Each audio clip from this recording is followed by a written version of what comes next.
This rope is used to tie up children and women to these trees, tying their hands together so they can't struggle and fight and claw back. And they take turns. This is gang raping, guys. This isn't, oh, just your typical. This is violent gang rape. The condoms and the lube were right next to the kid's shirt and the socks. The kid's socks. Sick. All this stuff just left. Another thing that's really just heartbreaking is what they're called rape trees. And you'll find those, and basically the coyotes will rape the women.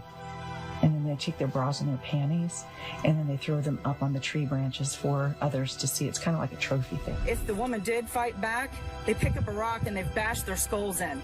And then we find the bones later on in the desert because the coyotes and stuff probably drag them off.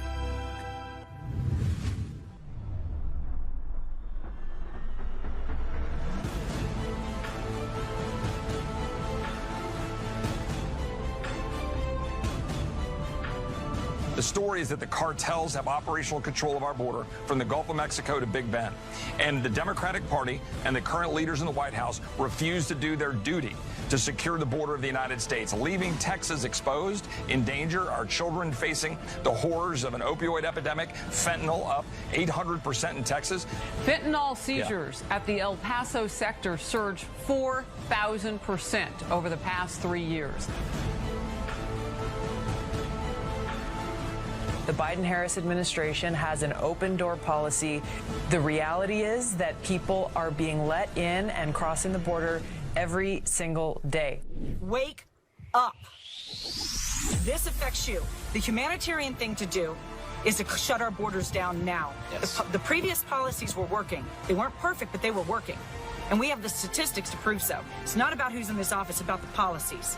Because I'm not political. This isn't a political issue. This is a human issue. The cartels are making about $14 million a day. They don't want their business to be stopped.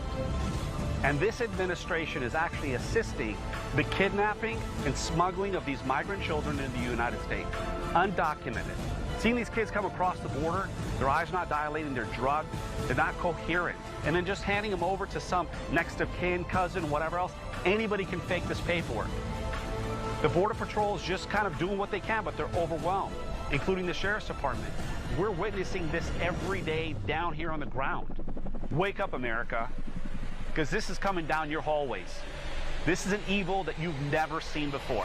The terrorist organizations that are looking to do harm to America are exploiting those, and we've caught Iranians, Russians, Chinese, Iraqis, Yemenis, you name it, we've caught them here in this border, right here. And we're just seeing such an influx between body loads, narcotics loads, and stuff like that. The cartels control everything, right? But the coyotes come bringing these people up, leave women, children, old people, you name it, to die as they're coming across the border. If they can't keep up, they're told, hey, just wait here, we'll send help for you. Help never comes.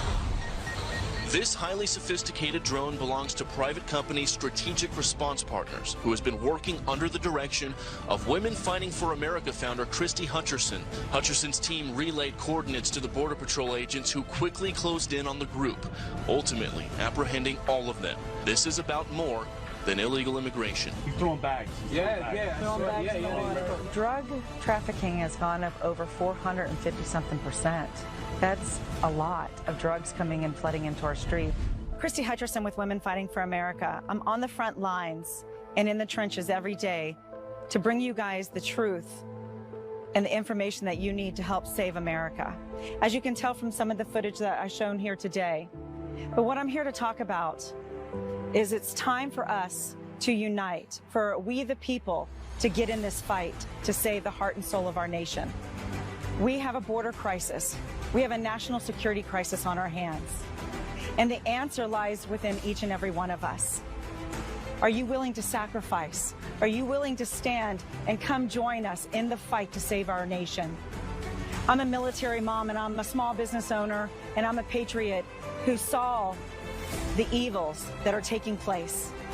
And I got up and I did something about it. Each and every one of us has that spark inside of us. The answer's with we the people, nobody else but us. Our founding fathers knew it best. They said it's a government for the people, by the people. So my fellow patriots, will you stand? Will you answer the call right now? We are in a pivotal moment of history. Rise up, join us, take back America. God bless you, and God bless the United States of America.